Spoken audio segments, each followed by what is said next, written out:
Welcome guys. आज हम कुछ प्रैक्टिसेस करेंगे जो हमने सेकंड लेक्चर के अंदर पढ़ा था। वेरिएबल्स के बारे में, टाइप कास्टिंग के बारे में, उसके ऊपर कुछ हम प्रैक्टिस करेंगे। चलें स्टार्ट करते हैं। सबसे पहले हम अपना नेटबीन्स ओपन करेंगे।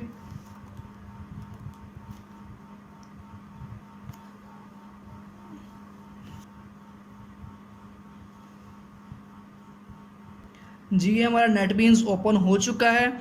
अब हम फाइल पे जाएंगे और अपना न्यू प्रोजेक्ट क्रिएट करेंगे एज़ यूजुअल। फिर यहाँ पे हम अपनी एप्लीकेशन जावा सेलेक्ट करेंगे और जावा एप्लीकेशन सेलेक्ट करेंगे। उसके बाद नेक्स्ट कर देंगे। नेक्स्ट करने के बाद अब एप्लीकेशन आपका नाम रखेंगे। यहाँ पे सपोज हम एप्लीकेशन का नाम रखते हैं यहाँ पे माई ऐप। नेक्स्ट हम फिनिश कर देंगे। माई ऐप के नाम से मैंने एप्लीकेशन का नाम रखा है, जो कि इसकी क्लास का भी नाम माई ऐप ही होगा। तो ये हम चीज़ें डिस्कार्ड कर देते हैं यहाँ से। ये हमारे काम की नहीं है। कमेंट्स वगैरह लिखे हुए हैं, कमेंट्स वगैरह, तो इनको डिलीट कर देते हैं। अब इसमें सबसे पहले हमने अब प्रैक्टिस क्या करनी है। सबसे पहले हम वेरिएबल्स को देखेंगे और डेटा टाइप्स को देखेंगे। सबसे पहले इंट टाइप का एक वेरिएबल लेते हैं ए, ठीक है। इसके अंदर मैं स्टोर करा रहा हूँ 5। इंटीजर टाइप का लिया है, 5 कराया। फिर एक इंटीजर टाइप का मैंने वेरिएबल लिया बी, इसके अंदर मैंने स्टोर करवा दिया 6। एंड पे सेमीकोलन लाजमी लगाएंगे। और अब मैं चाह रहा हूँ कि एक वेरिएबल और लूँ और उसके अंदर इन दोनों को प्लस करके मैं 6 और 5 को स्टोर करवा दूँ। तो इंटीजर टाइप का मैं वेरिएबल लूँगा एक और, मैं सी नाम से ले रहा हूँ, ठीक है। अब मैं इस पर ऑपरेशन परफॉर्म करता हूँ। सी इज़ इक्वल टू लिख रहा हूँ मैं ए प्लस बी। तो अब हमारे पास इसकी आउटपुट किस तरह लेंगे। इसकी आउटपुट लेंगे, हमें इसका रिजल्ट चाहिए। हम लेंगे system dot out dot println. इसके अंदर हम अपना वेरिएबल पास करवा देते हैं सी, और इसको ऑपरेटर से हम एंड कर देते हैं। सबसे पहले हम इसको रन करेंगे। यहाँ से हमारे पास आउटपुट 11 आ रही है क्योंकि उन दोनों को उसने ऐड कर दिया। अब इसी तरह हम क्या कर सकते हैं, लाजमी नहीं है हम इन तीनों को अलग-अलग इनिशियलाइज़ करें। ये हमने a इक्वल टू 5 किया, ये हमने इनिशियलाइज़ किया, किसी भी वेरिएबल को हमने वैल्यू दी है, यहाँ भी हमने इनिशियलाइज़ किया है। नेक्स्ट उस पर हम ऑपरेशन परफॉर्म कर रहे हैं, अरिथमेटिक ऑपरेशन। तो यहाँ पे अब क्या करेंगे, इसको मैं एक ही लाइन में परफॉर्म कराना चाह रहा हूँ। तो यहाँ लिख सकता हूँ b इज़ इक्वल टू 6, और यहाँ पे मैं एक वेरिएबल c ले सकता हूँ। एक ही लाइन के अंदर हम तमाम वेरिएबल्स को ले सकते हैं और इनको मैं उड़ा रहा हूँ यहाँ से। अब एक ही स्टेटमेंट के अंदर मैंने तमाम वेरिएबल्स को ले लिया, तो इस पर कोई इफेक्ट नहीं पड़ेगा। दोबारा रन करके चेक कर लेते हैं, आपके पास रिजल्ट वही मिलेगा, 11 ही मिलेगा। तो इसी तरह नेक्स्ट कोई ऑपरेशन हम परफॉर्म करते हैं। सपोज फ्लोट टाइप्स की वैल्यू ले लेते हैं। Float d is equal to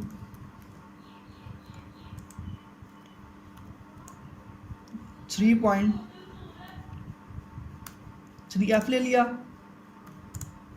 next लिया हमने, इसके बाद ई ले लिया 3 पॉइंट, यहाँ लिख दो आप 4f। ये दो वेरिएबल ले लिए। अब इस पर ऑपरेशन परफॉर्म करना है हमने, तो ऑपरेशन परफॉर्म करने के लिए एक थर्ड वेरिएबल लेंगे। तो थर्ड वेरिएबल हमारे पास सपोज हमने ले लिया रिज़ल्ट के नाम से, ठीक है। तो रिज़ल्ट के नाम से हमने एक वेरिएबल ले लिया। तो अब यहाँ पे हम ऑपरेशन परफॉर्म करवाएंगे कि रिज़ल्ट इज़ इक्वल टू कर देंगे d प्लस ई कर देंगे और ऑपरेटर अपना लगा देंगे। अब यहाँ पे हमें आउटपुट चाहिए, तो आउटपुट लेंगे सिस्टम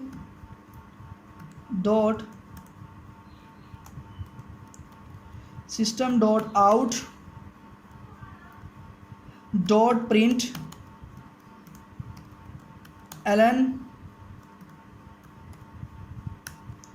यहाँ पे हम कर देंगे रिज़ल्ट को एग्जीक्यूट।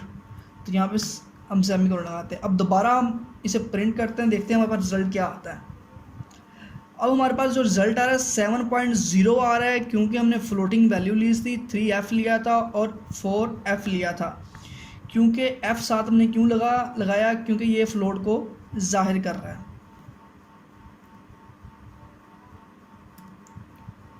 अब दोबारा आउटपुट लेते हैं, चेक करते हैं क्या होता है। अब दोबारा फिर हमारे पास 7.0 ही शो करवा रहा है, क्योंकि उसे फ्लोटिंग टाइप डाटा टाइप हमें दी हुई है, उसे ऑटोमेटिक ही पता है कि फ्लोटिंग है। अगर हम यहाँ पे ले लेते हैं एग्जाम्पल होते हैं ले लेते हैं हम 2 आई कर देते हैं हम। अब E2 लिखा है, ये जो हमने लिखा है ये 10⁻² है। ये अंडरस्टैंड नहीं कर पा रहा है ये किस चीज़ के लिए यूज़ किया है, इसके लिए हम एरर दे रहा है। हम साथ अगर f लिखते हैं तो हमारे पास एरर ख़त्म हो जाता है। तो इस चीज़ के लिए हमने f लगाना ज़रूरी होता है। वैसे आपने वैल्यू यूज़ करनी है, उसके अंदर f लगाओ ना लगाओ कोई इशू नहीं है, लेकिन f इसके साथ लगाना पड़ेगा, फ्लोटिंग वैल्यू के साथ। तो आपके पास ये दरअसल जो वैल्यू है, हम इसके आगे हम कमेंट्स में लिखते हैं, ये ऐसे कमेंट देते हैं इसका, हम कह सकते हैं 3E2 f बेसिकली वैल्यू है क्या, ये है 300 है ये, ठीक है। तो ये आपके पास क्या है, ये आपके पास वैल्यू है, इसको सपोज हम दे देते हैं E2 ही दे देते हैं, साथ f लगा देते हैं। तो अब हम रिज़ल्ट को प्रिंट आउट करते हैं, देखते हैं हमारे पास क्या वैल्यू आती है। ये आपके पास 400 है, ये हमारे पास 300 है। एग्जीक्यूट करते हैं तो हमारे पास 700 पॉइंट समथिंग वैल्यू आ रही है, हमारे पास रिजल्ट मिल रहा है। क्योंकि हमने जो दिया दिया, हमने डेसिमल पॉइंट दिया और हमने साइंटिफिक नोटेशन की फॉर्म में हमने वैल्यूज़ लिखी साइंटिफिकली। e⁻², मतलब 10⁻² होता है ये। तो नेक्स्ट आगे पास है, ये फ्लोटिंग पे हमने कर लिया। अब डबल वैल्यू लेते हैं। डबल के लिए हमने लिया इस पर लिख दो वैल्यू वन के नाम से आप वेरिएबल लो, इसकी वैल्यू रख दो आप 10। वैल्यू 2 के नाम से वेरिएबल लो, इसकी रख दो आप 13 वैल्यू। नेक्स्ट आप ले लो वैल्यू 4, जो कि हम इसमें हमें रिजल्ट स्टोर करवाएंगे। ये हम अरिथमेटिक ऑपरेशंस परफॉर्म कर रहे हैं, प्लस माइनस मल्टीप्लिकेशन का, इसके ऊपर डिवीजन का भी हम परफॉर्म कर सकते हैं। डबल लिए वैल्यू, तो अब हम डबल के ऊपर परफॉर्म करेंगे, क्योंकि हम इसे डिवाइड करना चाह रहे हैं इन वैल्यूज़ को दोनों को, तो इस पर डिवीजन का हमने मेथड अप्लाई करना है। तो इसलिए हम डबल लिया है, ताकि हमें आंसर पॉइंट में डिवीजन में आ जाता है। तो इसके ऊपर प्रिपरेशन परफॉर्म करते हैं। वैल्यू 4 इज इक्वल टू करते हैं वैल्यू 1 प्लस डिवाइड वैल्यू 2, इसको आगे सेमीकोलन लगा के क्लोज कर दो। यहाँ हम लिखते हैं system.out.println, इसके अंदर हम एग्जीक्यूट करते हैं वैल्यू 4 को, उधर सेमीकोलन लगा देते हैं। अब हम इसे रन करते हैं। रन करेंगे, हमारे पास जो लास्ट पे ये वैल्यू मिल रही है, ये हमारे पास रिजल्ट आता है, ये जो वैल्यू मिल रही है हमें। तो क्योंकि फर्स्ट आउटपुट हमारे पास ये थी, सी को एग्जीक्यूट किया, उसकी 11 है, नेक्स्ट 700 है, थर्ड पे हम एग्जीक्यूट कर रहे हैं इनको डिवाइड करके, तो ये डिवीजन के लिए यूज़ हो रहा है हमारे पास। तो इसलिए हमारे पास यहाँ पे रिजल्ट मिल रहा है 0.76923 समथिंग आगे जा रहा है रिजल्ट। तो ये हमारे पास है अरिथमेटिक ऑपरेशंस हैं। इस तरह आप मल्टीप्लिकेशन का भी कर सकते हो और एडिशन का भी कर सकते हो, और इस पर आप एवरेज का फार्मूलाज भी अप्लाई कर सकते हो, कोई भी आप ऑपरेशन इजीली परफॉर्म कर सकते हो। नेक्स्ट हमारे पास है, सपोज इसके ऊपर हम एक और ऑपरेशन अप्लाई करते हैं इन वैल्यूज़ को यूज़ करते हुए। हमारे पास इंटीजर वैल्यूज़ दी हुई हैं, सी के अंदर हम इसे स्टोर करवाना है। हम कर लेते हैं सी इज़ इक्वल टू, यहाँ पे सी इज इक्वल, हम ए को हम 2 से मल्टीप्लाई कराते हैं, स्टैरिक कर लेते हैं ए, साथ करते हैं प्लस बी। अब जब ये हमने फार्मूला लगाया ये चीज़, अब सी को दोबारा हमने एग्जीक्यूट करना है लास्ट पे। यहाँ पे हम एग्जीक्यूट करते हैं system.out डॉट प्रिंट ln, यहाँ पे मैं वैल्यू c को प्रिंट लेना चाह रहा हूँ, इसका एग्जीक्यूट करना चाह रहा हूँ। तो यहाँ पे अब हमने ये प्रिंट लिखा है प्रिंट ln, तो वैल्यू जो हमारे पास c के अंदर का स्टोर हो रही है यहाँ पे, तो यहाँ पे हमारे पास डीमैथ्स रूल लगेगा जो मैथमेटिक्स के अंदर लगाते हैं, डीमैथ्स रूल, डिवीजन, मल्टीप्लिकेशन, एडिशन और सब्ट्रैक्शन। तो सबसे पहले आप मल्टीप्लिकेशन करेगा, उसके बाद एडिशन करेगा।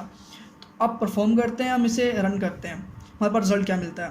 रिजल्ट हमारे पास जनाब 16 आ रहा है। 16 किस तरह आया, 2 से उसने a को 2 से मल्टीप्लाई कराया, ये a हमारे पास 5 दिया हुआ था, 2 5 10 आ गया, और b के अंदर हमारे पास 6 वैल्यू थी b के अंदर, जो कि हमारे पास रिजल्ट क्या आया 16 आया। ये अर्थमेटिक ऑपरेशंस परफॉर्म कर रहा है इसके ऊपर। इसी तरह हम डिवीजन भी कर सकते हैं, जैसे इसके ऊपर। अब नेक्स्ट वैल्यू इसके अंदर मैं c की जगह पे ले लेता हूँ d। अब d के अंदर वैल्यू स्टोर करवानी है, हम कोई और ऑपरेशन कर लेते हैं परफॉर्म। तो d इज इक्वल टू कर लेते हैं हम, इससे इधर हम करेंगे a डिवाइडेड बाय कर लेते हैं, बल्कि ये इंटीजर वैल्यू है, इंटीजर वैल्यू के अंदर फ्लोटिंग पॉइंट के अंदर अब आपको वैल्यू नहीं मिलेगी डिवीजन करेंगे तो, इसलिए हम इसको डिवीजन किस पे अप्लाई कर सकते हैं, डिवीजन हम डबल या फ्लोट पे अप्लाई कर सकते हैं, जहाँ पे हमारे पास ऑपरेशन आ सकता है। डिवीजन ये है, इसी को ही हम चेंज कर सकते हैं। इस तरह वैल्यू 4 इज इक्वल टू, यहाँ पे वैल्यू 3 रख देते हैं हम, एक वैल्यू 4 है, यहाँ पे हम वैल्यू लेते हैं वैल्यू 5, ताकि आपके पास यहाँ पे एरर ना आए। तो वैल्यू 5 लिया। अब इसको मैं वैल्यू 1 थी जो, इसको मैं डिवाइड करवा रहा हूँ 2 के साथ, 2 के साथ डिवाइड करवाने के बाद फिर प्लस कर रहा हूँ किसके अंदर, वैल्यू 2 में, तो आगे सेमीकोलन लगा रहा हूँ। अब रिजल्ट देखते हैं क्या आता है हमारे पास। तो यहाँ पे सिस्टम में आउटपुट लेते हैं हम, system dot out dot print ln, यहाँ पे हमारे पास आ जाएगा वैल्यू 5। अब इसको एग्जीक्यूट करते हैं जी, हमारे पास 18.0 आंसर आ रहा है। क्यों पॉइंट में आ रहा है आंसर, क्योंकि हमने फ्लोटिंग वैल्यू ली, सॉरी डबल वैल्यू ली, डबल के अंदर पॉइंट डेसिमल पॉइंट ही आ रहा होता है। तो उसने क्या किया, आपके पास जो वैल्यू 1 थी वो आपके पास थी 10, सेकंड वैल्यू आपके पास थी वो थी 13, 10 को उसने 2 से डिवाइड किया, और जो वैल्यू 12 थी उसके जो 13 थी वो 5 के अंदर ऐड कर दी, तो आपके पास 18.0 आंसर मिल गया इसका। ये था हमने जो अब प्रैक्टिस की है, तो हमने की है सिंपल अरिथमेटिक ऑपरेशंस की। सिंपल से हमने छोटे छोटे प्रोग्राम बनाए, मतलब कि एग्जीक्यूट किए हैं, कुछ से प्रोग्राम नहीं कह सकते, सिंपल से स्टेटमेंट हमने एग्जीक्यूट किए हैं। नेक्स्ट अब हम टाइप कास्टिंग की कुछ एग्जांपल कर लेते हैं। टाइप कास्टिंग क्या है, टाइप कास्टिंग में हमने पढ़ा हुआ है, सबसे पहले हमारे पास बाइट आता होता है, बाइट से आप जाते हो किसके अंदर, बाइट से आप शॉर्ट में जाते हो, शॉर्ट के बाद शॉर्ट से ग्रेटर आपके पास क्या होता है,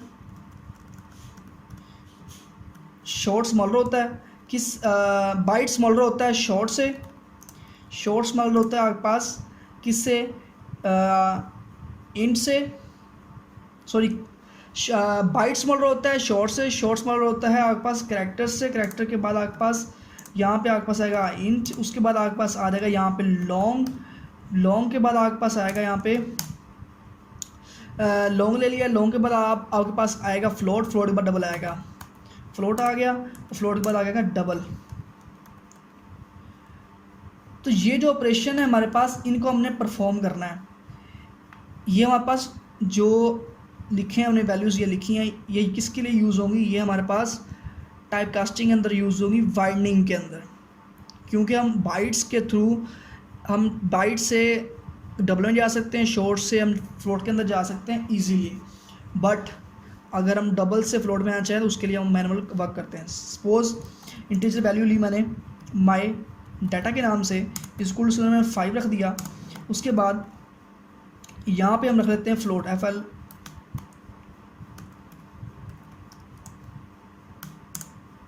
इज इक्वल टू, इसके अंदर मैं माई डाटा आगे सेव कर देता हूँ, ये फ्लोट यहाँ पर लेता हूँ, मैं लेता हूँ ए। अब ए के अंदर आके माई डाटा सेव हो जाएगा। अब यहाँ पे हम लेते हैं फ्लोट लेते हैं हम ए इज इक्वल टू, इसके अंदर माई डाटा सेव कर देते हैं। माई डाटा के अंदर 5 है। अब हम प्रिंट लेते हैं इसका,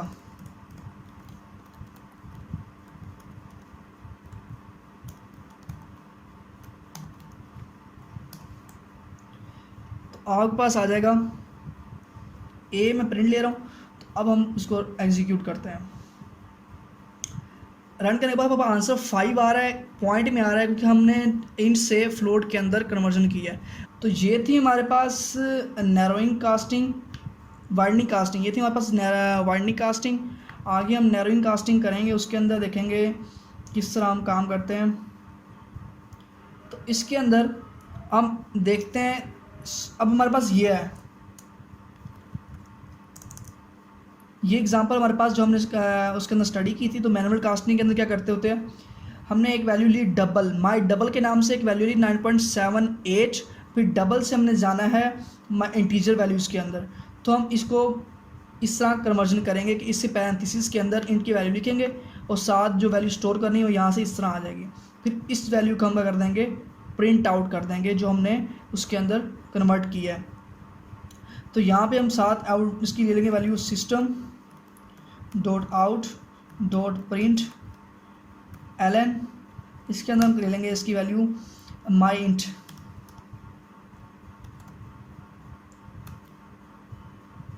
माई इंट हमारे पास आ गया, इसको हम एग्जीक्यूट करते हैं। तो ये हमारे पास रन हो चुका है। जो फर्स्ट वैल्यू वो तो 5.0, ये वैल्यू इसका रिजल्ट था। नेक्स्ट जो हमारे पास रिजल्ट आ रहा है, इसका रिजल्ट आ रहा है 9.78, जो हमने इसके अंदर स्टोर वैल्यू की। अब लास्ट में 9 आ रहा है रिजल्ट हमारे पास। लास्ट में 9 के साथ पॉइंट क्यों नहीं आ रहा, क्योंकि हमने माई डबल के अंदर 9.78 स्टोर कराया था। पॉइंट इसलिए ख़त्म हुआ क्योंकि हमने डबल से इंट के अंदर कन्वर्जन की। जब कन्वर्जन की हमने डबल से इंट के अंदर, तो पॉइंट ख़त्म हो गया। तो आज के लिए इतना ही। इंशाल्लाह आप नेक्स्ट लेक्चर में मुलाकात होगी। अल्लाह हाफिज़।